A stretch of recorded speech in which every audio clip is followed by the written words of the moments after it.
मेरे प्यारे future chartered accountants, आप सबका चैनल पर बहुत बहुत स्वागत है। मित्रों, चैनल को सब्सक्राइब करिए, वीडियोस को लाइक करिए एंड शेयर जरूर करिए।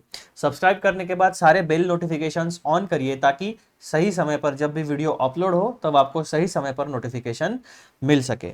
तो मित्रों, हम लोगों ने आपके बेनिफिट के लिए जो भी स्टूडेंट चार्टर्ड अकाउंटेंसी का कोर्स फॉलो करते हैं या जो भी चार्टर्ड अकाउंटेंसी फील्ड में काम करते हैं यानी प्रैक्टिकली काम करते हैं एज अ प्रोफेशनल, उनके बेनिफिट के लिए हम लोगों ने एक सीरीज शुरू की है। उस सीरीज में जितने भी हमारे स्टैंडर्ड्स हैं इन ऑडिटिंग, उन सारे स्टैंडर्ड्स को हम बेसिकली उसमें का एक स्पेसिफिक पोर्शन कवर करने वाले। तो हमारी ये जो सीरीज है, जैसा कि आप यहाँ पर बैनर भी देख पा रहे हो, तो सीरीज का नाम है हमारा engagement and quality control standards. उसमें engagement and quality control standards में जितने भी स्टैंडर्ड्स हमारे ऑडिटिंग के सिलेबस में दिए गए हैं, उन सारे स्टैंडर्ड्स का स्कोप, ऑब्जेक्टिव्स एंड डेफिनेशंस, ये तीन पोर्शंस हम इस सीरीज में कवर करने वाले हैं। अब जैसा कि आप आगे आके देखोगे तो आपको पता चलेगा कि इन ऑडिटिंग फील्ड ओवरऑल सबसे पहले हमारे पास आते हैं स्टैंडर्ड्स ऑन ऑडिटिंग। ये स्टैंडर्ड्स ऑन ऑडिटिंग एप्लीकेबल होते हैं in audit of historical financial information. दूसरा सेट ऑफ स्टैंडर्ड हमारे पास आता है standards on review engagement. Standards on review engagements are applicable in review of historical financial information. यानी यहां पर ऑडिट है, यहां पर रिव्यू है, दोनों अलग अलग प्रोसेसेस है। देन तीसरा स्टैंडर्ड्स हमारे पास आता है standards on assurance engagement. These are applicable in assurance engagements other than audit and review of historical financial information. यानी सबसे पहला वाला जो स्टैंडर्ड है एसेज, वो ऑडिट में काम में आता है। Standards on review engagements review में एप्लीकेबल होता है। एश्योरेंस एंगेजमेंट्स जो है वो assurance engagements other than audit and review में एप्लीकेबल होंगी। एंड चौथा सेट ऑफ स्टैंडर्ड्स हमारे पास आता है standards on related services, applicable in agreed upon procedures to information compilation engagements and other related services engagement. यानी SRS जो है वो एप्लीकेबल होगा आपका agreed upon procedures to information compilation engagements and other related services engagements. यानी चारों set of standards जो है वो अलग अलग टास्क, अलग अलग काम को अप्लाई होते हैं। ठीक है मित्रों, तो ये चार जो स्टैंडर्ड्स होते हैं इन्हें कलेक्टिवली कहा जाता है engagement and quality control standards. In engagement and quality control standards में, सारे स्टैंडर्ड्स में, यानी कैटेगरी 1 2 3 4, इन सारे स्टैंडर्ड्स में आपको scope of SA, objectives of SA and definitions relevant to that particular SA, ऐसे तीन टॉपिक्स हमारे सारे के सारे standards on auditing basically engagement and quality control standards में होते हैं। तो वही सारे टॉपिक्स यानी scope of each and every standard, objectives given in each and every standard and definitions given in each and every standard, in all this 4 categories हम इस series के दौरान कवर करने वाले हैं। इससे आपका एक प्रोफेशनल नॉलेज बेस्ड बिल्डअप होगा, आपको कॉन्सेप्चुअल क्लैरिटी मिलेगी और आप अपने ऑडिट का काम और अच्छे तरीके से परफॉर्म कर पाओगे। जो स्टूडेंट्स हैं उन्हें एग्जाम में बेनिफिट मिलेगा, जो प्रोफेशनल्स हैं उन्हें प्रैक्टिकल लाइफ में बेनिफिट मिलने वाला है।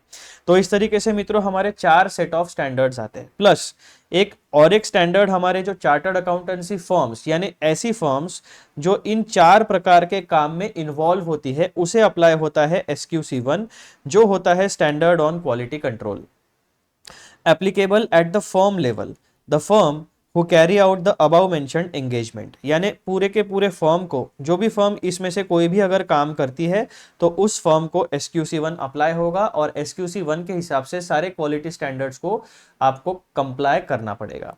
तो इस प्रकार से इन 5 प्रकार के स्टैंडर्ड्स आपके ऑडिटिंग के सिलेबस में हमें मोटा मोटी दिखते हैं। फिर एक छोटा सा ऑब्जेक्टिव यहां पर मैंने आपके लिए दिया है, उसको भी हम पढ़ लेते हैं। The main objective of this study material is to create comprehensive explanation of scope, objectives and definitions content in above mentioned engagement and quality control standards issued by the ICAI। अब मैं आपको लेके चलता हूं हमारे स्टडी मटेरियल में basically जो Institute of Chartered Accountants of India ने स्टैंडर्ड्स ऑन ऑडिटिंग का जो बेयर टेक्स्ट इशू किया है, मैं उसमें लेके चलता हूँ आपको। अभी तक हम लोगों ने ऐसे 210 ऐसे 200 एंड ऐसे 210 ऐसे दो स्टैंडर्ड्स ऑन ऑडिटिंग का स्कोप एंड ऑब्जेक्टिव्स कवर कर लिया है। वो मेरे चैनल पे एप्लीकेबल है, वहां पर जाकर आप उन वीडियोस को रेफर कर सकते हो, अपना कॉन्सेप्चुअल क्लैरिटी गेन कर सकते हो। इस वीडियो में हमारा पूरा का पूरा फोकस रहने वाला है ऐसे 220 के ऊपर। ऐसे 220 का टाइटल है quality control for an audit of financial statements. इसमें जैसे ही आप नीचे आओगे, अभी ये एकदम इंस्टीट्यूट का जो बेयर टेक्स्ट होता है, जो ओरिजिनल टेक्स्ट होता है फॉर स्टैंडर्ड्स ऑन ऑडिटिंग, उसको मैं आपको दिखा रहा हूं। ठीक है, तो पेज नंबर 1 पे जैसे आप आओगे तो आपको दिखेगा कंटेंट्स में आपको सबसे पहले इंट्रोडक्शन वाला पोर्शन दिखेगा, वहीं पे आपको दिखेगा स्कोप ऑफ दिस एसे, ये पोर्शन हम कवर करेंगे।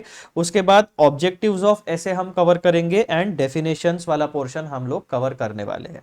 अब मैं आपको लेके आता हूं नीचे पैराग्राफ नंबर 1 में, जहां पर स्कोप के बारे में कुछ इंफॉर्मेशन मैं आपको देना चाहता हूं। तो ये जो ओरिजिनल टेक्स्ट है, आपका जो स्कोप ऑफ दिस ऐसे वाला पोर्शन है, वो आपका paragraph number 1, 2, 3 and paragraph number 4, ऐसे 4 पैराग्राफ्स को जब आप पढ़ोगे तब जाके कलेक्टिवली आपको स्कोप ऑफ ऐसे 220 समझ में आने वाला है। अलॉन्ग विद दीज 4 पैराग्राफ्स आपको एक्स्ट्रा एक्सप्लेनेटरी स्टडी मटेरियल भी पढ़ना है, वो है आपका paragraph number A1 and paragraph number A2। तो ऐसे कुल मिलाकर 6 पैराग्राफ्स हमें समझने पड़ेंगे, पढ़ने पड़ेंगे, डिटेल में डिकोड करने पड़ेंगे to understand the scope of SA 220। और इस वीडियो का पूरा फोकस जो रहने वाला है, वो केवल स्कोप ऑफ एसेट 220 आपको समझाने में रहने वाला है। इसका जो सेकंड पार्ट आएगा, उसमें हम लोग ऑब्जेक्टिव ऑफ एसे 220 कवर करेंगे, जो आपका पैराग्राफ नंबर 6 में आपको मिलता है। ठीक है, ये बेसिक जानकारी आपको मैंने दे दी। अब हम वापस आते हैं हमारे स्टडी मटेरियल में।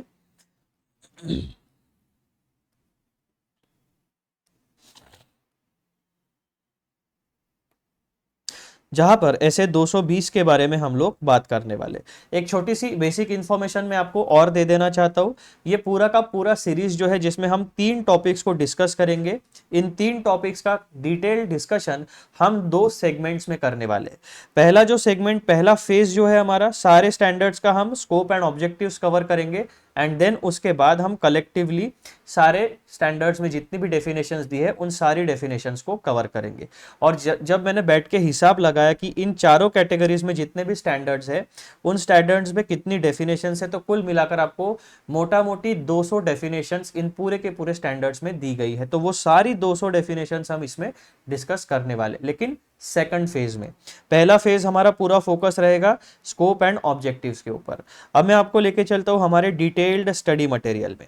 हमारा मुद्दा है मित्रों इस वीडियो में ऐसे 220, उसका हेडिंग है quality control for an audit of financial statements.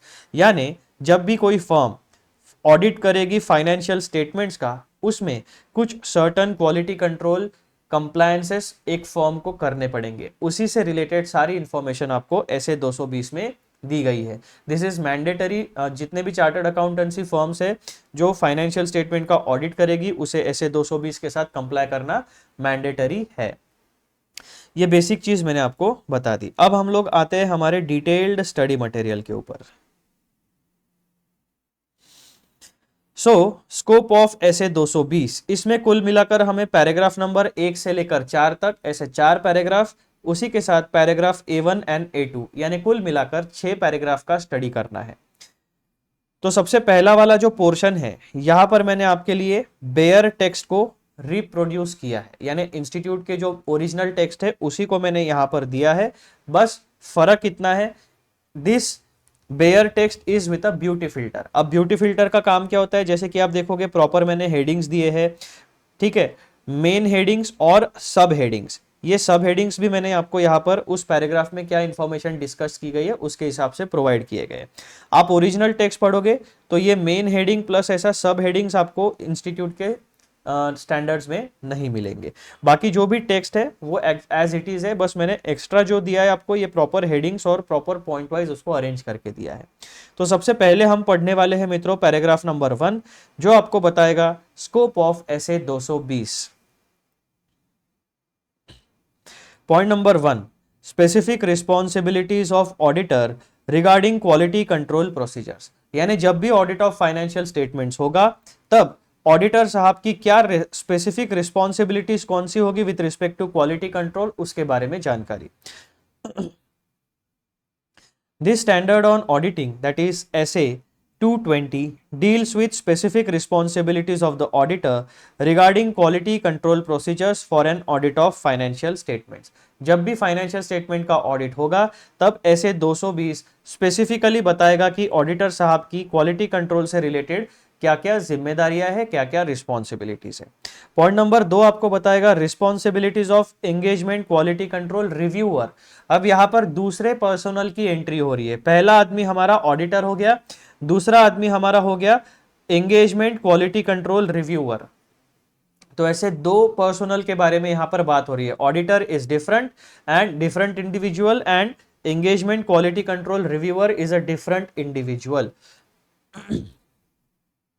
It also addresses, where applicable, the responsibilities of the engagement quality control reviewer, यानी ऑडिटर साहब जो भी काम करेंगे उस काम से रिलेटेड जो भी क्वालिटी कंट्रोल प्रोसीजर्स होगी एंड ओवरऑल ऑडिट का जो काम होगा उसको एक व्यक्ति रिव्यू करेगा। ठीक है, यानी वो रिव्यू क्या करेगा कि ऑडिट का काम ऐसे 220 के हिसाब से एंड SQC 1 के हिसाब से सारे क्वालिटी कंट्रोल प्रोसीजर्स को फॉलो करते हुआ है या नहीं हुआ है एंड ओवरऑल ऑडिट जो हुआ है वो प्रॉपरली कंडक्ट किया गया है या नहीं। तो बेसिकली ऑडिट करने वाली एक टीम होगी और ऑडिट का रिव्यू करने वाली दूसरा व्यक्ति या दूसरी टीम होगी। तो ये दोनों लोग जो होते हैं ऑडिटर एंड रिव्यूअर, ये हमारे चार्टर्ड अकाउंटेंसी फर्म में ही होने वाले। ठीक है, हम एंटिटी की बात नहीं कर रहे, हम चार्टर्ड अकाउंटेंसी फर्म की ही बात कर रहे हैं यहाँ पर। फिर पॉइंट नंबर 3 क्या कहता है आपका पैराग्राफ नंबर 1 में, this SA is to be read in conjunction with relevant ethical requirements. अब एथिकल रिक्वायरमेंट्स आपके SQC 1 में है, ऐसे 220 में है, और जो Institute of Chartered Accountants of India ने कोड ऑफ कंडक्ट इशू करके रखा है उस कोड ऑफ कंडक्ट के हिसाब से आपको सारा काम अपना करना पड़ेगा। और ऐसे 220 की जो भी प्रोविजंस आप पढ़ोगे, समझोगे, अप्लाई करोगे, उसको एथिकल रिक्वायरमेंट्स के साथ साथ आपको पढ़ना है। That means code of conduct के साथ आपको उसको कलेक्टिवली पढ़ के अप्लाई करना है।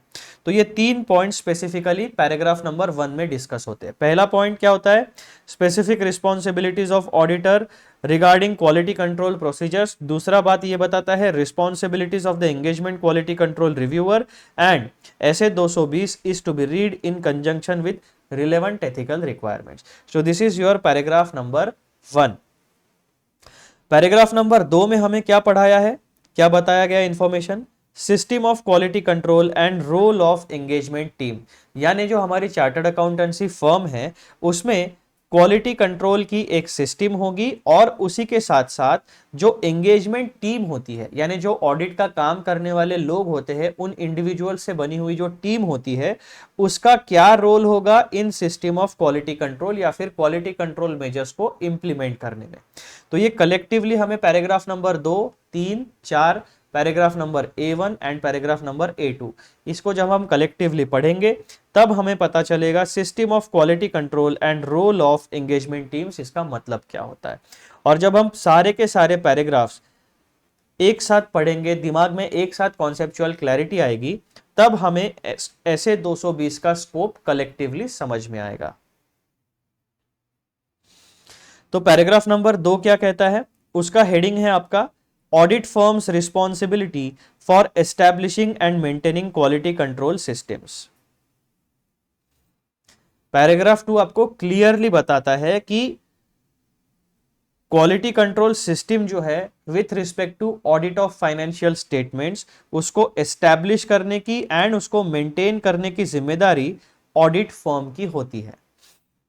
Point number 1, responsibility of the audit firm, quality control systems, policies and procedures. Basically quality control से रिलेटेड सिस्टम्स, उनसे रिलेटेड पॉलिसीज एंड उनसे related procedures are the responsibility of the audit firm.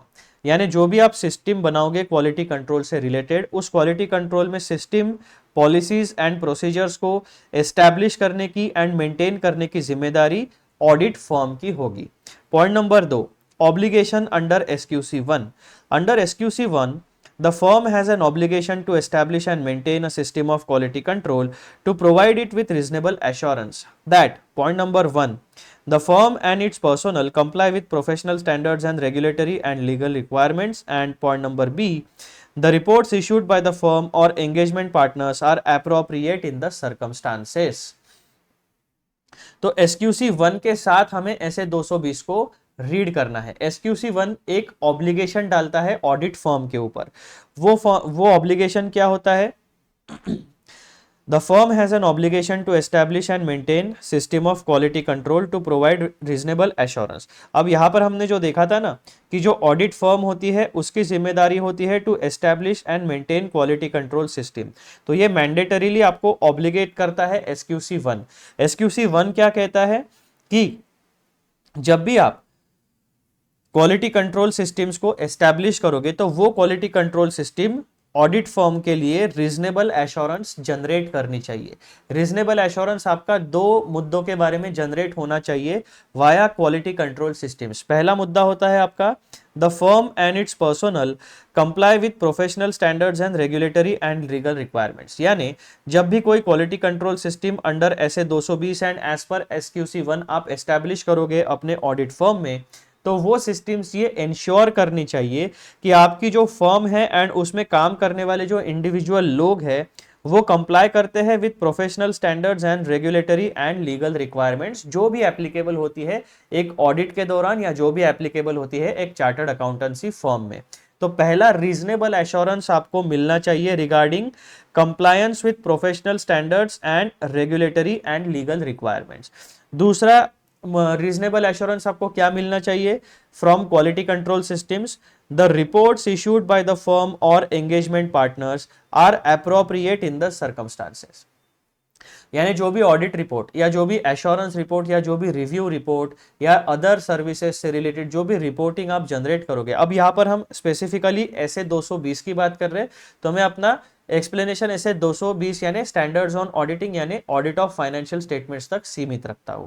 तो यहां पर जब भी कोई ऑडिट रिपोर्ट आप इशू करोगे तो ये इंश्योर होना चाहिए कि वो एप्रोप्रिएट है इन द गिवन सर्कमस्टांसेस। तो ये जो पैराग्राफ नंबर 2 है ये क्लियर कट बताता है कि क्वालिटी कंट्रोल सिस्टम को एस्टैब्लिश एंड मेंटेन करने की जिम्मेदारी ऑडिट फर्म की होती है। ठीक है, इसी के साथ साथ SQC 1 आपको मैंडेटरीली कहता है कि आपकी जो क्वालिटी कंट्रोल सिस्टम है उस सिस्टम में से आपको 2 रीजनेबल एश्योरेंस मिलने चाहिए। पहला, सारे के सारे आपका फर्म एंड पर्सनल जो है वो कंप्लाई करते हैं professional standards and legal and regulatory requirements. And दूसरा रीजनेबल एश्योरेंस आपको मिलना चाहिए कि आपने जितने भी रिपोर्ट्स इशू किए हैं वो एप्रोप्रिएट है इन द गिवन सर्कमस्टांसेस। तो ये कहता है आपका paragraph number 2। This SA is premised on the basis that the firm is subject to SQC 1। यानी ऐसे 220 ये मानकर चलता है कि जो भी ऑडिट का काम करने वाली फर्म है वो हमेशा SQC 1 को फॉलो करेगी। यानी SQC 1 की जितनी भी प्रोविजंस है, स्टैंडर्ड ऑन क्वालिटी कंट्रोल 1 की जितनी भी प्रोविजंस है वो सारी की सारी प्रोविजंस आपके चार्टर्ड अकाउंटेंसी फर्म को अप्लाई होने वाली है, ऐसा मानकर ऐसे 220 को बनाया गया है। ठीक है, अब ये पैराग्राफ 2 जो है इसी के साथ साथ आपको पैराग्राफ A1 पढ़ना है क्योंकि पैराग्राफ 2 का extra explanatory material paragraph number A1 में दिया गया है। पैराग्राफ नंबर A1 क्या कहता है? SQC 1 deals with the firm's responsibilities to establish and maintain its system of quality control for audit engagements। तो जो भी चार्टर्ड अकाउंटेंसी फर्म या जो भी एलिजिबल फर्म फाइनेंशियल स्टेटमेंट के ऑडिट का काम लेती है, SQC 1 ये कहता है कि भाई साहब उस काम को करने के लिए आपको certain quality control system establish करनी पड़ेगी। फिर the system of quality control includes policies and procedures that address each of the following elements. तो SQC 1 क्या कहता है कि जो भी क्वालिटी कंट्रोल सिस्टम आप बनाओगे, उनसे रिलेटेड पॉलिसीज या प्रोसीजर्स आप बनाओगे, तो उसमें नीचे दिए गए ये पॉइंट्स हमेशा इंक्लूड होने चाहिए। दैट मीन्स कि कोई भी क्वालिटी कंट्रोल सिस्टम इन मुद्दों को एड्रेस करना चाहिए। अब कौन से पॉइंट्स उसमें इंक्लूड होने चाहिए आपके पॉलिसीज एंड प्रोसीजर्स में? तो सबसे पहला पॉइंट आपका आता है leadership responsibilities for quality with in the firm. यानी जितने भी आपके पर्सन है वो खुद होके उन्होंने खुद इनिशिएटिव लेना चाहिए कि जितना भी काम फर्म में होने वाला है उसमें SQC1 एंड SA 220 के हिसाब से क्वालिटी कंट्रोल होना चाहिए। देन रिलेवेंट एथिकल रिक्वायरमेंट्स, जैसा कि हमने पैराग्राफ नंबर 1 में पढ़ा था कि आपका जितना भी ऑडिट का काम आप करोगे वो एथिकल रिक्वायरमेंट्स को फुलफिल करते हुए आपको काम करना है। तो पैराग्राफ नंबर A1 वो कहता है कि जब भी आप क्वालिटी कंट्रोल से रिलेटेड पॉलिसीज एंड प्रोसीजर्स बनाओगे तो उसमें point number 1 leadership responsibilities for quality with in the firm, इसको इंक्लूड करना। रिलेवेंट एथिकल रिक्वायरमेंट्स को फुलफिल करने के लिए जो भी जरूरी है उन चीजों को इंक्लूड करना। Acceptance and continuance of client relationships and specific engagements, human resources, engagement performance and monitoring. तो इन मुद्दों को आपको आपके quality control policies and procedures में जगह देनी पड़ेगी। इनसे related detail plan, detail policies and procedures आपको एस्टैब्लिश करना पड़ेगा। उसके बाद मित्रों आपका आता है पैराग्राफ नंबर 3, उसका हेडिंग है आपका engagement teams role in implementing quality control procedures. अब ये जो पैराग्राफ नंबर 2 है ये ऑडिट फर्म की रिस्पॉन्सिबिलिटी बताता है। पैराग्राफ नंबर 3 जो है वो एंगेजमेंट टीम। अब एक ऑडिट फर्म में बहुत सारे ऑडिट के काम होते हैं, हर एक ऑडिट के काम के लिए एक स्पेसिफिक एंगेजमेंट टीम को बनाया जाता है। तो ये ओवरऑल फर्म की बात कर रहे हैं हम लोग और ये स्पेसिफिक ऑडिट एंगेजमेंट की बात कर रहे हैं हम लोग। एक फर्म में हो सकता है 10 एंटिटीज के ऑडिट हो, तो जो 10 एंटिटी का ऑडिट है उन 10 एंटिटी के ऑडिट के लिए SQC1 और क्वालिटी कंट्रोल प्रोसीजर्स एप्लीकेबल होने वाले। अब उन 10 ऑडिट में से जब हम स्पेसिफिक किसी एक ऑडिट की बात करेंगे तो पैराग्राफ 3 वहां उस स्पेसिफिक एक ऑडिट एंगेजमेंट को अप्लाई होने वाला है। तो basically paragraph number 2 collectively firm को अप्लाई होगा एंड पैराग्राफ नंबर 3 इंडिविजुअली हर एक ऑडिट एंगेजमेंट को एप्लीकेबल होने वाला है। ये पैराग्राफ कलेक्टिवली पूरे फर्म के बारे में जानकारी नहीं दे रहा है, केवल और केवल बताएगा कि एंगेजमेंट टीम का क्या काम है। Paragraph number 3 engagement team's role in implementing quality control procedures. Within the context of the firm's system of quality control, engagement teams have a responsibility to implement quality control procedures that are applicable to the audit engagement and provide the firm with relevant information to enable the functioning of that part of the firm's system of quality control relating to independence. यानी जब भी आप एक specific audit engagement का काम करोगे तब एक एंगेजमेंट टीम का रोल क्या होता है with in the context of the system of quality control. यानी जब हम पूरे फर्म को ध्यान में रखते हुए engagement teams have a responsibility to implement quality control procedures. अब एंगेजमेंट टीम की जिम्मेदारी क्या होती है? To implement quality control procedures that are applicable to audit engagement. यानी उस स्पेसिफिक ऑडिट एंगेजमेंट में जितने भी quality control policies and procedures apply होती है उनको इंप्लीमेंट करने की जिम्मेदारी एंगेजमेंट टीम की होगी। And provide the firm with relevant information to enable the functioning of that part of firm's system of quality control relating to independence। तो basically यहां पर बात क्या हो रही है कि एंगेजमेंट टीम जो भी आपकी audit firm overall policies and procedures बनाएगी उन ओवरऑल पॉलिसीज एंड प्रोसीजर्स को आपको अपने ऑडिट एंगेजमेंट में अप्लाई करना है। उसी के साथ साथ एंगेजमेंट टीम को एक बात ध्यान में रखनी है कि ऑडिट करते समय हमेशा ऑडिटर का इंडिपेंडेंस मेंटेन रहना चाहिए। तो जितनी भी रिलेवेंट इंफॉर्मेशन है विथ रिस्पेक्ट टू इंडिपेंडेंस उसका फीडबैक कंटिन्यूअस बेसिस के ऊपर आपको अपनी ऑडिट फर्म को देते रहना है। तो ये ओवरऑल आपका पैराग्राफ नंबर 3 आपको बताता है। इसको हम डिटेल में पढ़ेंगे तो आपको डेफिनेटली समझ में आएगा। मैं आपको बस ये बताना चाहता हूँ कि यहाँ पर उन्हें कहना बहुत ज्यादा डिटेल में है, लेकिन इंस्टीट्यूट ने क्या किया है 3 लाइन में हमें कुछ बताने की कोशिश की है। उसका लैंग्वेज भी थोड़ा डिफिकल्ट है, लेकिन जब हम डिटेल एक्सप्लेनेशन पढ़ेंगे तो मैं जब आपको डिकोड करके इसको बताऊंगा तो आपको ये पूरा का पूरा पैराग्राफ अच्छे से समझ में आ जाएगा। अभी के लिए आप बस इसमें 2 बातें याद रखना कि एंगेजमेंट टीम का काम क्या होता है। जो भी ऑडिट फर्म है जो ओवरऑल क्वालिटी कंट्रोल सिस्टम्स बनेगी उसमें जो भी पॉलिसीज एंड प्रोसीजर्स बनेगी उन पॉलिसीज एंड प्रोसीजर्स को इंप्लीमेंट करना है इंडिविजुअल ऑडिट एंगेजमेंट में।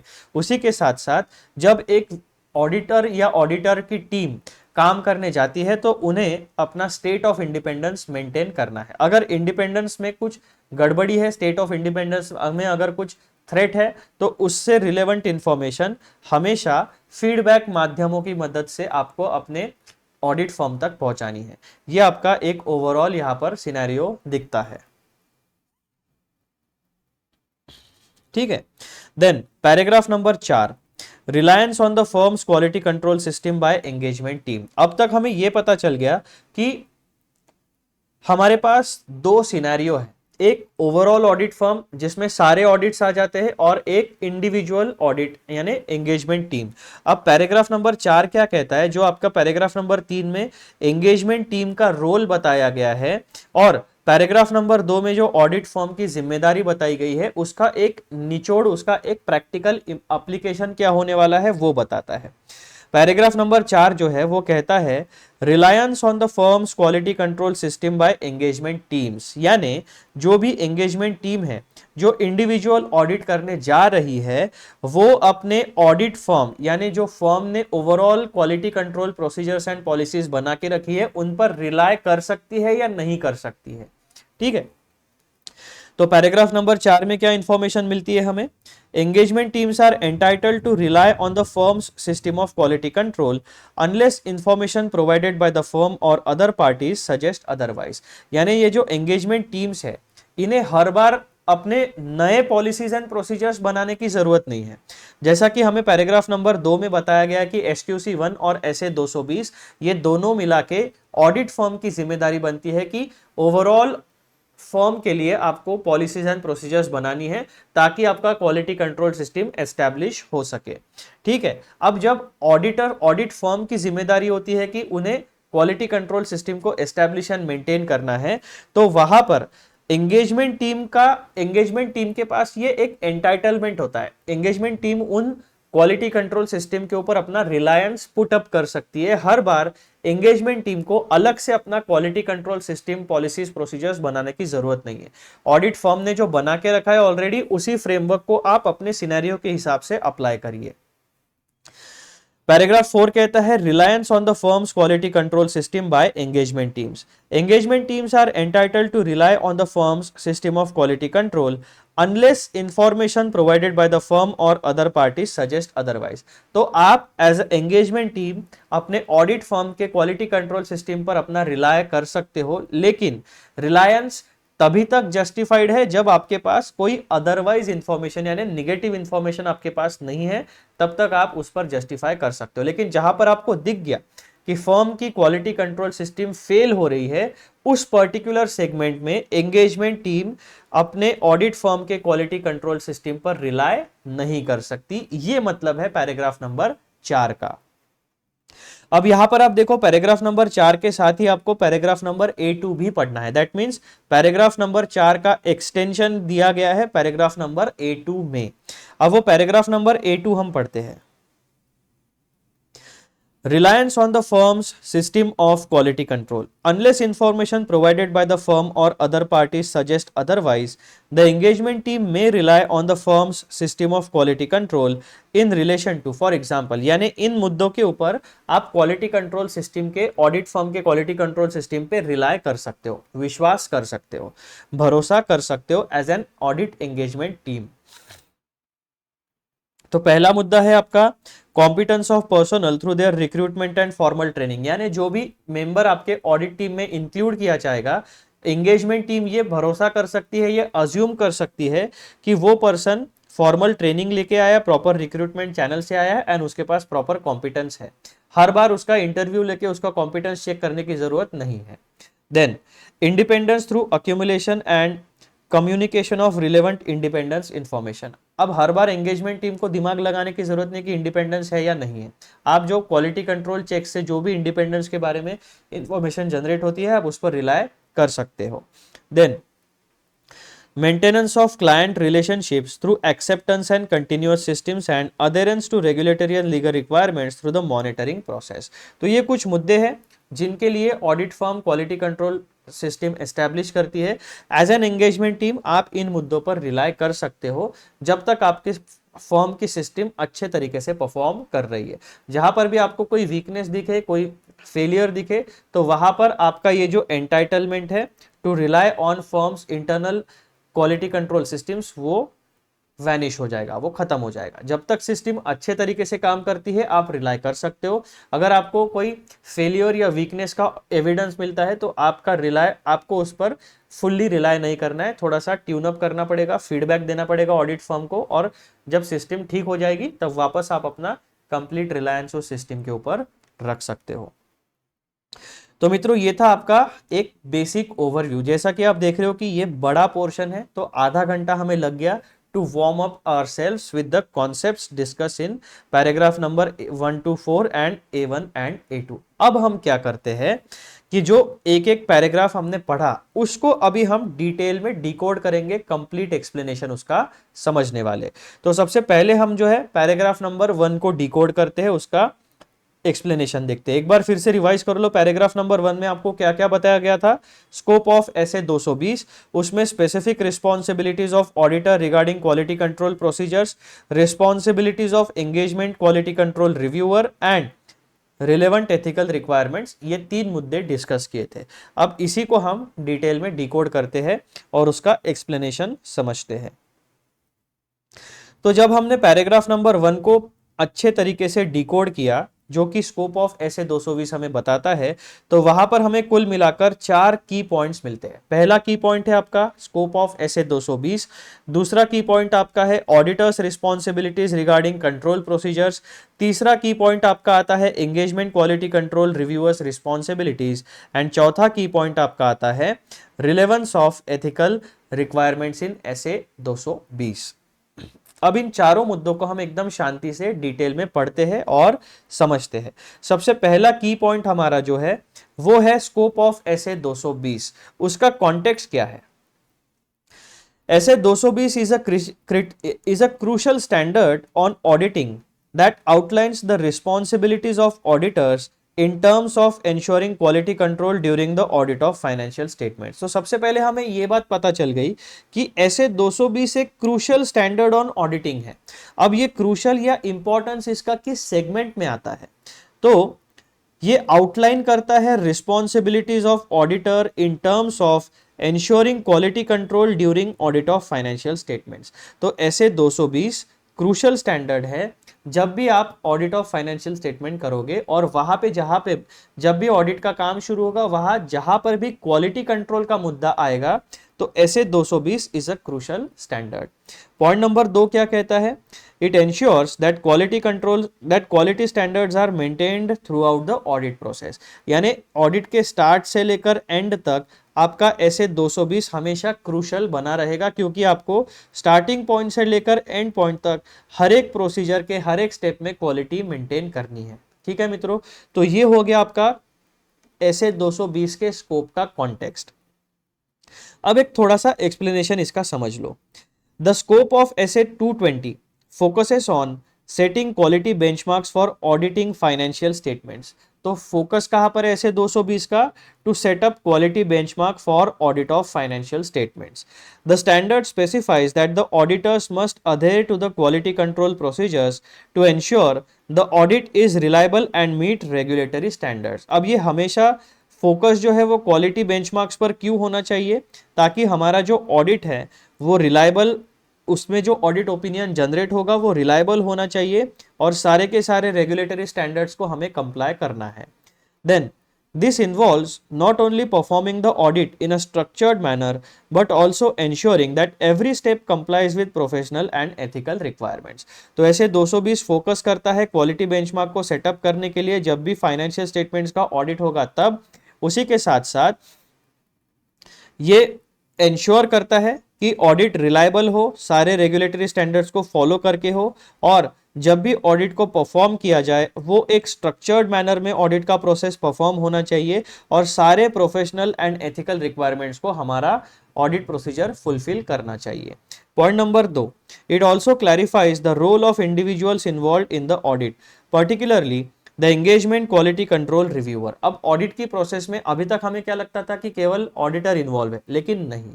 इस स्टैंडर्ड में हमें पता चला कि auditor, engagement team and quality control reviewer, ऐसे 3 लोग एक ऑडिट के प्रोसेस में इन्वॉल्व होते हैं।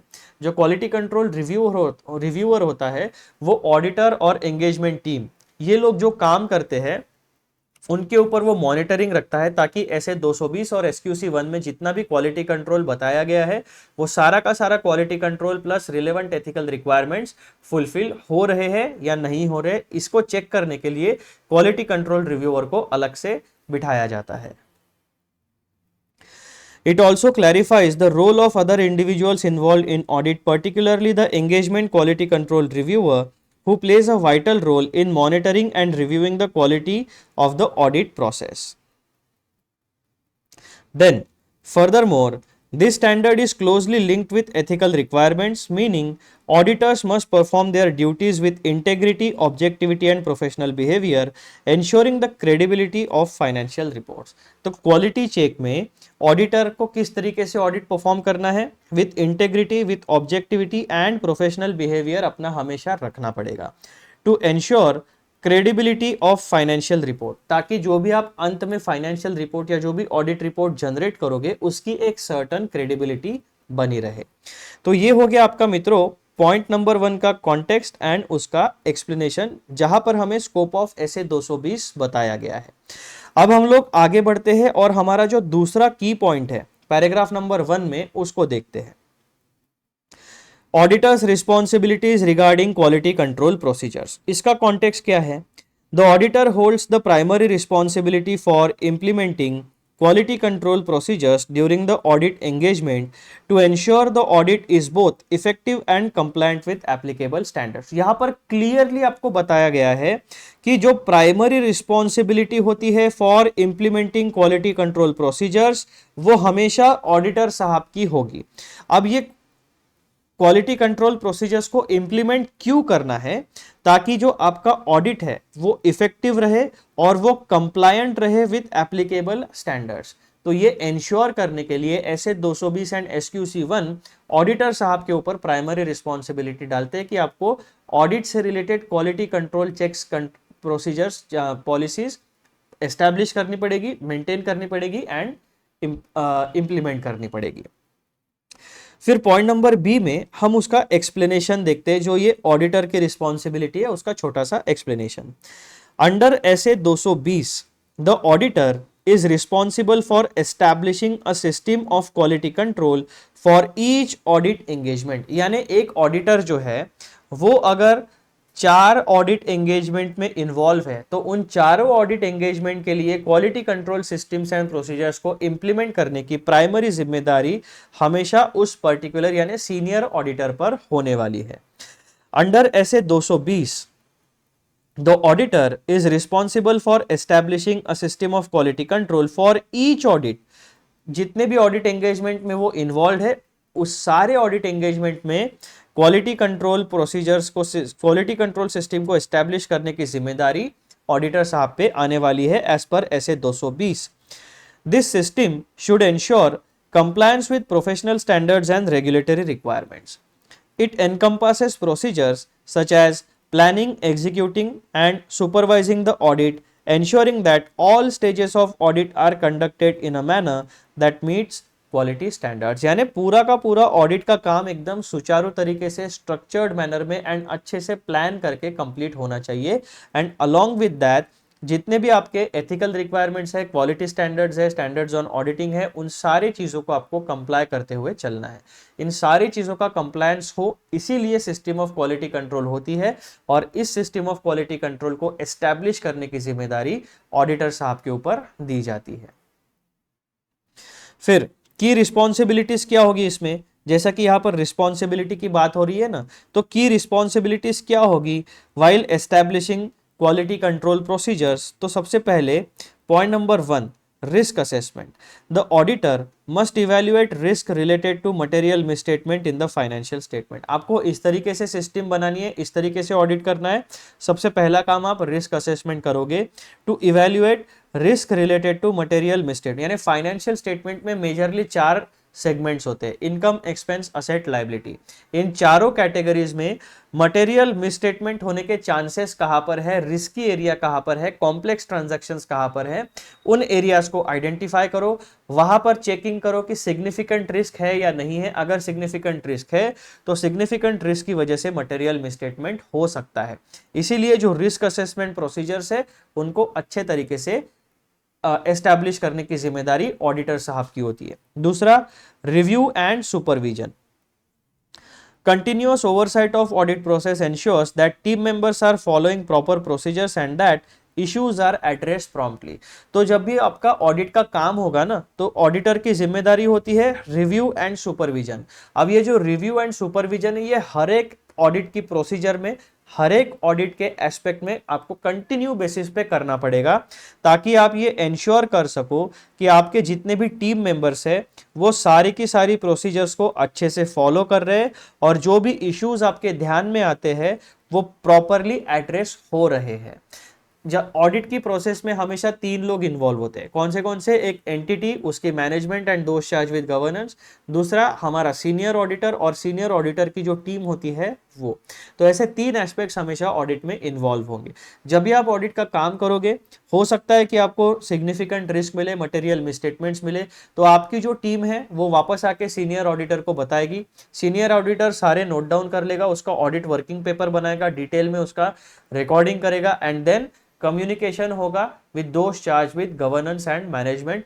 अगर वो इश्यूज को एड्रेस करते हैं तो well and good, issues resolve हो गए तो ऑडिट रिपोर्ट में जाने की जरूरत नहीं है, ऑडिट वर्किंग पेपर में ही उसका सारा रिकॉर्डिंग हम कर लेंगे। अगर इश्यूज अनरिजॉल्व्ड है तो फिर फाइनली वो ऑडिट रिपोर्ट में जाने वाले हैं। तो ये जो रिव्यू एंड सुपरविजन का प्रोसेस है, ये कंटिन्यूअस बेसिस पे एक ऑडिटर को हमेशा परफॉर्म करते रहना पड़ेगा। Then documentation. Maintaining proper audit documentation is essential to validate the audit findings and conclusions। तो ये जो है ना risk assessment, review and supervision and documentation, इनसे आपकी काम की क्वालिटी बढ़ती है। तो जब भी हम बात करते हैं कि establishing the system of quality control procedures या फिर development of policies and procedures to implement the system of quality control, तो क्वालिटी कंट्रोल बेसिकली है क्या? जब भी आपको किसी भी फाइनेंशियल स्टेटमेंट का ऑडिट करना है तो उन फाइनेंशियल स्टेटमेंट में जितने भी इंफॉर्मेशन है उस इंफॉर्मेशन का रिस्क असेसमेंट करने की पॉलिसी एंड प्रोसीजर होनी चाहिए। उस जितने भी ऑडिट के टास्क या प्रोसीजर्स आप परफॉर्म करोगे उसका रिव्यू मैकेनिज्म होना चाहिए, उसका सुपरविजन मैकेनिज्म होना चाहिए और जितना भी काम आप करोगे उसका प्रॉपर डॉक्यूमेंटेशन होना चाहिए। तो जब भी ये 3 टास्क आप किसी भी ऑडिट फंक्शन में इंप्लीमेंट करते हो तो आपके क्वालिटी कंट्रोल जो होता है वो बढ़ जाता है, आपका क्वालिटी काम बढ़ जाता है, आपके काम की क्रेडिबिलिटी भी बढ़ती है। तो इसीलिए यहां पर risk assessment, review and supervision and documentation, ये 3 टास्क स्पेसिफिकली बताए गए हैं। ठीक है, तो ऑडिटर की जो रिस्पॉन्सिबिलिटी होती है उसे ऑडिट की ओवरऑल क्वालिटी को मेंटेन करना है। ओवरऑल क्वालिटी को मेंटेन करने के लिए उसे ये इंश्योर करना पड़ेगा कि रिस्क असेसमेंट सही से हो, रिव्यू एंड सुपरविजन सही तरीके से हो एंड प्रॉपर डॉक्यूमेंटेशन होना चाहिए। आखिरी पॉइंट इस सेकंड वाले की पॉइंट का, point number D, creation of environment to encourage quality work culture. यानी जो लीडरशिप रोल में होते हैं, जो सीनियर ऑडिटर्स होते हैं, जो टीम लीडर्स होते हैं, उन्हें खुद का बिहेवियर भी ऐसा रखना पड़ेगा ताकि वो एक इंस्पायरिंग कल्चर, एक क्वालिटी वर्क कल्चर डेवलप कर सके। आप किसी को सिखाओगे उसमें टाइम लगेगा, लेकिन जब आपका कंडक्ट खुद एक क्वालिटी वाला होता है तो आगे वाला व्यक्ति जो आपसे इन्फ्लुएंस होता है वो आपको देख के खुद ही अपने सारे काम में वो क्वालिटी को इंप्लीमेंट करना शुरू कर देगा। Creation of environment to encourage quality work culture. In essence, the auditor is expected to create an environment where the audit is conducted with thoroughness, professionalism and adherence to quality benchmark। तो ये जो quality work culture है इसको आप inspire कैसे करोगे? तो आपको 3 चीजें करनी पड़ेगी।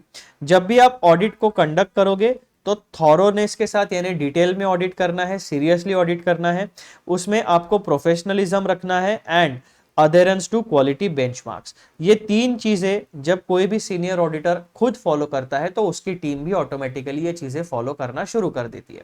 जैसा अगर एकदम जेनेरिक एकदम बेसिक एग्जांपल मैं आपको अगर दूं तो छोटे बच्चे होते हैं, करेक्ट। तो छोटे बच्चों को आप ऑब्जर्व करो, जो चीजें उनके पेरेंट्स करते हैं उन्हें छोटे बच्चों को बताना नहीं पड़ता, वो अपने पेरेंट्स को ऑब्जर्व करते हैं और उसी तरीके से बिहेव करना शुरू कर देते हैं। तो जब भी कोई ऑडिटर, जब भी कोई सीनियर ऑडिटर ऑडिट एकदम डिटेल में सही तरीके से स्ट्रक्चर्ड मैनर में करेगा तो उसकी टीम भी उसी को फॉलो करेगी। अगर सीनियर ऑडिटर प्रोफेशनल है तो उसकी टीम में भी प्रोफेशनलिज्म ऑटोमेटिकली कंडक्ट कर लिया जाएगा and adherence to quality benchmark.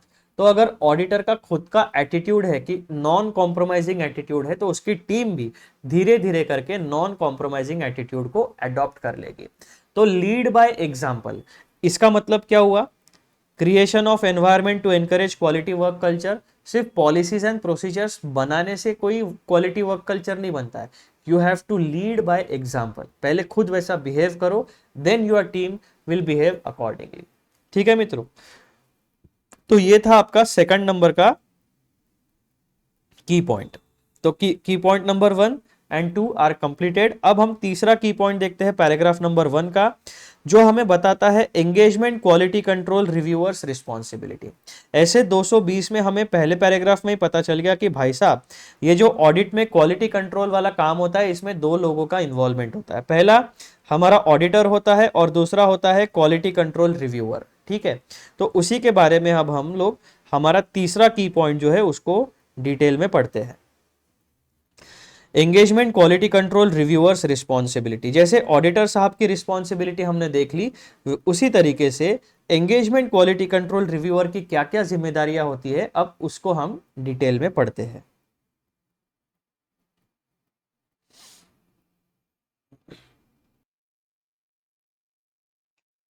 की point number 3, engagement quality control reviewers responsibilities. सबसे पहले हम इस मुद्दे का कॉन्टेक्स्ट समझ लेते हैं। The engagement quality control reviewer plays a supervisory role. तो दो व्यक्ति होते हैं, एक ऑडिटर साहब, एक क्वालिटी कंट्रोल रिव्यूअर। तो ये जो क्वालिटी कंट्रोल रिव्यूअर है वो एक तरीके का सुपरवाइजरी रोल प्ले करता है। किस मुद्दे में सुपरवाइजरी रोल प्ले करेगा? वो केवल और केवल क्वालिटी को अचीव करने का। ऑडिट कैसे करना है वो नहीं बताएगा, वो ये देखेगा कि ऑडिट का काम करते समय जो भी क्वालिटी कंट्रोल की पॉलिसीज एंड प्रोसीजर्स है वो फॉलो हो रही है या नहीं हो रही है, ये चेक करेगा। The engagement quality control reviewer plays a supervisory role by reviewing the work done by audit team to ensure the audit adheres to all relevant quality standards। यानी हमारे ये जो क्वालिटी कंट्रोल रिव्यूअर भाई साहब है इनकी जिम्मेदारियां कहाँ तक सीमित है? क्वालिटी कंट्रोल स्टैंडर्ड्स तक सीमित है। ऑडिट में क्या करना है वो नहीं बताएगा, लेकिन ओवरऑल ऑडिट करते समय जो भी क्वालिटी स्टैंडर्ड्स को फॉलो करना है उसका रिव्यू वो करते रहेगा, उसमें सुपरवाइजरी रोल प्ले करेगा। फिर अब देखो इसका explanation. The engagement quality control reviewer, in short EQCR, is an individual independent of the audit engagement. यानी ऑडिट करने वाली टीम से ये एक अलग व्यक्ति होगा, इंडिपेंडेंट व्यक्ति होगा। Tasked with evaluating the significant judgments made by the audit team and conclusions reached in forming the auditor's report। यानी जो भी ऑडिट एविडेंस वो लोग गैदर करते हैं and on the basis of audit evidences किस तरीके का रिपोर्ट वो देते हैं, उनसे related quality control standards, quality control parameters वो चेक करेगा।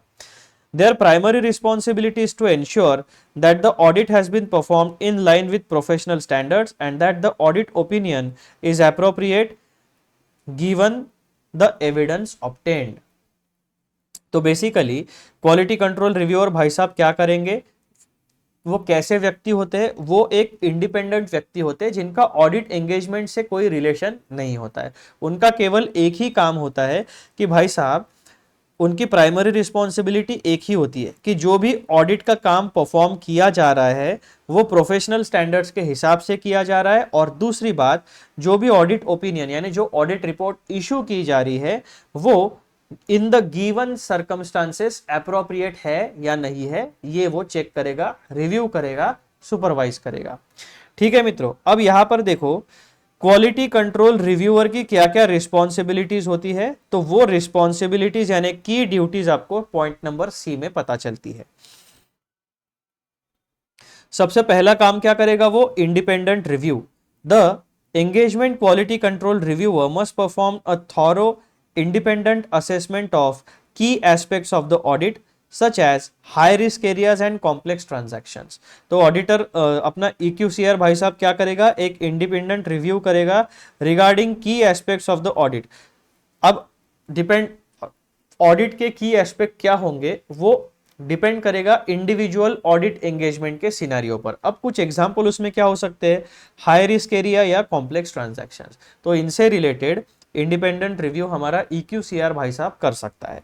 Then consultation and feedback, the EQCR, that is engagement quality control reviewer, provides feedback to the audit team on areas requiring improvement or additional evidence to support the conclusions reached। यानी वो उन्हें मदद करेगा कि जहां पर EQCR भाई साहब को दिख गया कि भाई क्वालिटी डाउन हो रही है, ऑडिट एविडेंस ढंग के नहीं आ रहे, ऑडिट ओपिनियन ढंग का नहीं बन पा रहा है, तो वहां पर वो बताएगा कि भाई साहब आपका ये जो प्रोसेस है, आपने इन क्वालिटी पैरामीटर्स को फुलफिल नहीं किया है, इन प्रोफेशनल स्टैंडर्ड्स को फुलफिल नहीं किया है, इसको रीपरफॉर्म करो, प्रॉपर प्रोफेशनल स्टैंडर्ड्स को फॉलो करो, और उसके बाद जो ऑडिट एविडेंस गैदर होगा उसका एनालिसिस, इवैल्यूएशन, असेसमेंट करके फिर अपना ओपिनियन बनाओ।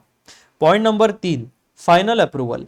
Before the auditor issues the final audit report, the EQCR must give their approval, confirming that the audit work complies with the firm's quality control policies। तो audit report issue होने से पहले फिर से एक बार रीचेकिंग होगा कि ऑडिट करते समय और ऑडिट रिपोर्ट इशू करते समय फर्म के जितने भी इंटरनल क्वालिटी कंट्रोल पॉलिसीज है उनको फॉलो किया गया है या नहीं किया गया। ठीक है। Then role of the EQCR is critical as it ensures that an unbiased objective review is conducted, further enhancing the quality of the audit। हमारा एक ही मुद्दा है भाई साहब, टॉप नॉच क्वालिटी का ऑडिट होना चाहिए, उसके लिए जो भी करना पड़े हमें करना है। तो इसीलिए हमारा सीनियर ऑडिटर होता है, एंगेजमेंट टीम होती है एंड क्वालिटी कंट्रोल रिव्यूअर होता है। तो इन तीनों को मिला के हम ये कोशिश करते हैं कि हमारी ऑडिट की क्वालिटी जितनी ज़्यादा से ज़्यादा बढ़ सके, जितना प्रोफेशनल तरीके से हम ऑडिट को कंडक्ट कर सके उतना अच्छा है। तो ये की ड्यूटीज होती है एक एंगेजमेंट क्वालिटी कंट्रोल रिव्यूअर की। ऐसे 220 के तहत ऑडिटर साहब की रिस्पॉन्सिबिलिटीज क्या होती है, ये 3, risk assessment, review and supervision and documentation. ये एक्चुअल में ऑडिट से रिलेटेड है। अब यहां पर एंगेजमेंट क्वालिटी कंट्रोल रिव्यूअर भाई साहब की क्या क्या जिम्मेदारियां होती है, independent review, consultation and feedback, final approval and role of EQCR is critical. यहां पर ये चारों ड्यूटीज रिलेट करती है केवल और केवल क्वालिटी कंट्रोल प्रोसीजर्स के चेक्स एंड बैलेंसेस से। ठीक है मित्रों, तो ये कंफ्यूजन आप मत होने देना। Point number 4, relevance of ethical requirements in SA 220। उसका कॉन्टेक्स्ट क्या है, ethical requirements are foundational aspect of SA 220, ensuring that the auditors conduct their work with highest standards of professional conduct। Basically एक ही मुद्दा है कि जब भी ऑडिट करो एकदम टॉप नॉच क्वालिटी होनी चाहिए, सारे के सारे प्रोफेशनल स्टैंडर्ड्स फॉलो होने चाहिए। तो इसी वजह से एथिकल रिक्वायरमेंट्स का भी आपका रिलेवेंस इसमें बना दिया है, इंक्लूड कर दिया गया है। फिर देखो explanation, SA 220 emphasizes that the auditors must adhere to ethical requirements throughout the audit engagement। ऐसे 220 emphasize करता है, आपको बार बार बताता है कि भाई साहब अलर्ट हो जाओ, आप जब भी ऑडिट का काम करोगे तो रिलेवेंट एथिकल रिक्वायरमेंट्स को आपको पूरे ऑडिट के दौरान फुलफिल करते रहना है, उनको फॉलो करना है। तो कौन सी रिक्वायरमेंट्स होती है वो एथिकल रिक्वायरमेंट्स, यानी integrity, objectivity, professional competence, confidentiality and professional behaviour. ये 5 तरीके की एथिकल रिक्वायरमेंट्स आपकी होती है। इन पांचों एथिकल रिक्वायरमेंट्स को आपको हमेशा हर एक ऑडिट एंगेजमेंट में फुलफिल करना ही है, इट इज मैंडेटरी, कंपल्सरी। पहली एथिकल रिक्वायरमेंट है इंटेग्रिटी। इसका मतलब क्या हुआ, auditor must be straight forward and honest in all professional and business relationships. Straight forward होना चाहिए ऑडिटर एंड ऑनेस्ट होना चाहिए। पिछले दरवाजे से एडजस्टमेंट करके पैसा नहीं लेना है ऑडिटर को, कॉम्प्रोमाइज नहीं करना है अपनी प्रोफेशनल फीस के लिए, ठीक है। ऑडिटर इंटेग्रिटी मतलब क्या, स्ट्रेट फॉरवर्डनेस एंड ऑनेस्टी होनी चाहिए सारे के सारे ऑडिट के कामों में। उसके बाद objectivity, auditor should not allow bias, conflict of interest और undue influence to override professional judgement. Objectivity means आपको हमेशा अपना स्टेट ऑफ इंडिपेंडेंस मेंटेन करना है, अपना इंडिपेंडेंस कॉम्प्रोमाइज नहीं होने देना है।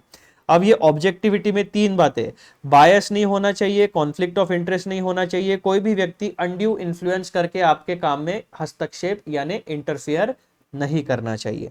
Then professional competence, continuous development of knowledge and skills is necessary to ensure the auditor is capable of performing the audit with due care। अब आप डेकेड वाइज देखो, 1990 से लेकर सन 2000 तक, उस समय के स्टैंडर्ड्स ऑन ऑडिटिंग आज जितने हैं उतने ज्यादा स्टैंडर्ड्स ऑन ऑडिटिंग तब नहीं थे, स्टैंडर्ड्स ऑन अकाउंटिंग स्टैंडर्ड्स भी उतने नहीं थे, लॉज रूल्स एंड रेगुलेशंस दूसरे थे। तो जो 90s में चार्टर्ड अकाउंटेंट बन गए हैं वो उस समय के सिलेबस के हिसाब से चार्टर्ड अकाउंटेंट बने।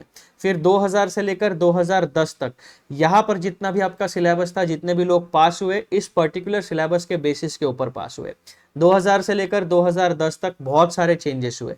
उसके बाद 2010 से लेकर 2020 जो तीसरा डेकेड आपका था, उस डेकेड में भी ट्रिमेंडस अमाउंट ऑफ चेंजेस हुए हैं आपके लॉज रूल्स एंड रेगुलेशंस में। उसी के बाद अब ये चौथा डेकेड जो शुरू है 2020 से लेकर 2030 तक, इसमें भी बहुत सारे laws rules regulations, ethical standards, accounting standards, सारे स्टैंडर्ड्स में चेंजेस होने वाले हैं। Amendments are inevitable. तो जो लोग 90s में चार्टर्ड अकाउंटेंट बन गए हैं लेकिन आज के तारीख में भी अगर वो प्रैक्टिस करते हैं तो उनकी ये ड्यूटी बनती है कि 90s का जो सिलेबस था उसको आप कंटिन्यू प्रोफेशनल एजुकेशन के थ्रू अपडेट करते चलिए। करंट सिनेरियो में जितना भी आपका सिलेबस है उसके बेसिस के ऊपर आपको अपना प्रोफेशन को आगे लेके जाना है। तो आज आप लोग जो पास हो जाओगे, चार्टर्ड अकाउंटेंट बन जाओगे, तो आपके ऊपर भी ये ड्यूटी है कि आपको कंटिन्यूली पढ़ाई करते रहना है। जिस भी सेगमेंट में, जिस भी फील्ड में आप काम करोगे इन चार्टर्ड अकाउंटेंसी, बहुत सारी अलग अलग फील्ड्स है। ऑडिटिंग की फील्ड है, ऑडिटिंग में भी statutory audit, internal audit, bank audit, stock audit, revenue audit, कई सैकड़ों तरीकों के ऑडिट्स है। उसके बाद इनकम टैक्स कंसल्टेंसी होती है, इनकम टैक्स में आप काम कर सकते हो, जीएसटी में काम कर सकते हो, कंपनी लॉ में कंसल्टेंसी दे सकते हो, बिजनेस एंड कमर्शियल लॉज होते हैं उसमें कंसल्टेंसी दे सकते हो, स्टॉक मार्केट में आप काम कर सकते हो। तो चार्टर्ड अकाउंटेंसी फील्ड में भी बहुत सारे काम होते हैं। जिस भी फील्ड में आप अपना प्रोफेशनल सर्विस प्रोवाइड करोगे, आपकी एक जिम्मेदारी हमेशा ऐसे 220 के तहत बनती है कि आपको कंटिन्यूली अपना प्रोफेशनल नॉलेज अपडेट करते रहना पड़ेगा, यानी प्रोफेशनल कॉम्पिटेंस अपना हमेशा रिफाइन करना पड़ेगा। Then confidentiality, auditors must respect the confidentiality of information acquired during the audit and should not disclose such information without proper authorization unless there is legal or professional obligation to do so।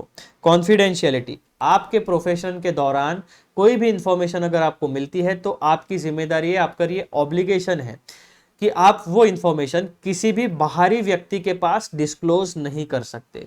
This is the confidentiality clause. ये सारे के सारे जितने भी professions होते, चाहे आप lawyer हो, कंपनी से यानी सीएस हो, सीडब्ल्यूए हो, चार्टर्ड अकाउंटेंट हो, एक डॉक्टर हो, हर एक प्रोफेशन की कॉन्फिडेंशियलिटी रिक्वायरमेंट होती है, क्योंकि वो जो क्लाइंट आपके पास आता है वो एक ट्रस्ट के साथ आपके पास आता है, आप पर वो विश्वास करके आता है, आप पर विश्वास करके वो अपने सेंसिटिव इंफॉर्मेशन आपको बताता है।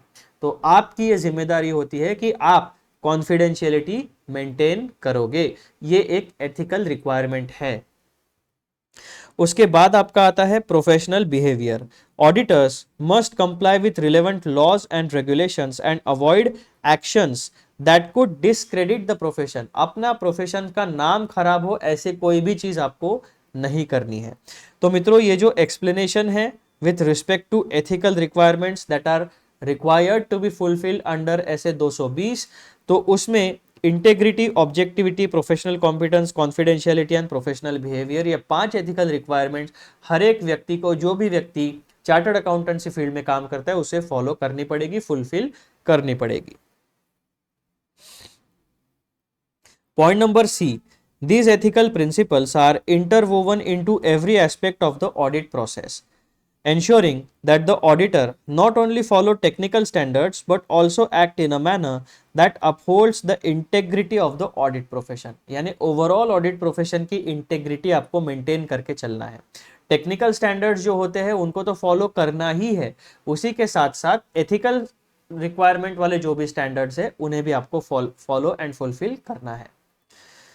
अब जो हमारा पैराग्राफ नंबर 1 था उसका conclusion, SA 220 serves as a key framework for ensuring that audits are conducted with a high level of quality and professional conduct। तो SA 220 जो है वो हमें एक की फ्रेमवर्क प्रोवाइड करता है।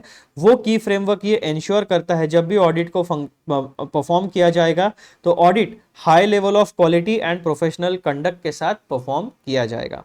Point number 2, it defines the roles and responsibilities of the auditor and engagement quality control reviewer, emphasizing the importance of adherence to ethical requirements throughout the audit engagement।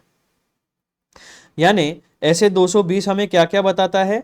Roles and responsibilities of the auditor and engagement control reviewer, emphasizing the importance of adherence to ethical requirements throughout the audit engagement। दो लोगों की जिम्मेदारी बताता है, auditor and quality control reviewer की, और ये भी साथ साथ बताता है कि ऑडिट के शुरुआत से लेकर ऑडिट के अंत तक आपको सारे एथिकल रिक्वायरमेंट्स, जिनमें ये 5 एथिकल रिक्वायरमेंट्स इंक्लूड की जाती है, उन्हें हमेशा फॉलो एंड फुलफिल करना पड़ेगा। और आखिरी मुद्दा हमारा पैराग्राफ नंबर 1 का आता है, proper application of SA 220 help maintain the credibility of the audit process and ensures that the financial statements are presented fairly and accurately to users। आगे बात समझ में? तो ये सारी बातें आपको अच्छे से ध्यान में रखनी पड़ेगी। तो मित्रों ये था complete explanation regarding paragraph number 1 scope of SA 220। अब हमारा डिस्कशन शुरू होने वाला है पैराग्राफ नंबर 2 के बारे में। लेकिन मुझे ऐसा लग रहा है कि हमें ये जितने भी चीजें हम डिस्कस कर रहे हैं उन्हें पार्ट पार्ट में डिस्कस करना पड़ेगा। तो अभी 1 घंटे का लेक्चर अपना हो चुका है, यहाँ पर मैं लेता हूँ ब्रेक, इस वीडियो को यहीं पे मैं रोकता हूँ।